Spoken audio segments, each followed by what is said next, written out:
চৌরাশি খাম্বা দর্শন করে আমরা এবার এগিয়ে যাচ্ছি চিন্তাহরণ মহাদেব দর্শনে। এই হলো চিন্তাহরণ মহাদেব। এখানে সবসময় চলছে বাবার মাথায় জল দেওয়া।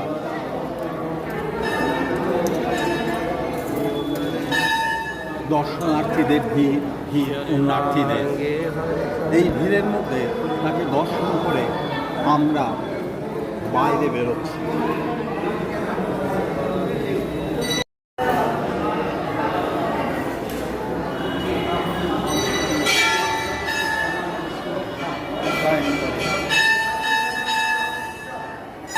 চিন্তাহরণ মহাদেবের মন্দির থেকে বেরিয়েই রয়েছে রাধাকৃষ্ণ মন্দির, রাধে রাধে।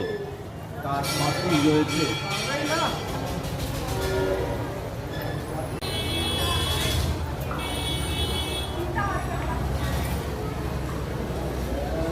পাশেই রয়েছে আর এক মন্দির। ঠিক তার পাশে গণেশজির মন্দির, তার ডান পাশে রয়েছে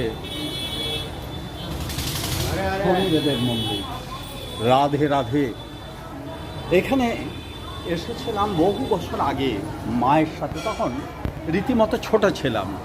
এখন চিন্তাহরণ মহাদেব সম্বন্ধে যেটুকু পৌরাণিক কাহিনী বলছে সেটা হলো, মহাদেব শ্রীকৃষ্ণের শৈশব লীলা দেখার জন্য এখানে এসেছিলেন, অর্থাৎ তপস্যা করেছিলেন। তপস্যা করার পর তিনি শ্রীকৃষ্ণের দর্শন পান।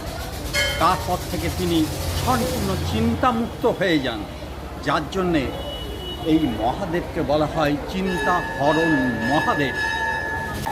চিন্তাহরণ মহাদেব মন্দিরে বিশাল পরিসর। এখন 84 খাম্বা দর্শন করে আমরা চলে এলাম চিন্তাহরণ মহাদেব মন্দির। এর দূরত্ব কম বেশি 1.5 থেকে 2 কিলোমিটার। টোটো ভাড়া প্রতিজন 10 টাকা।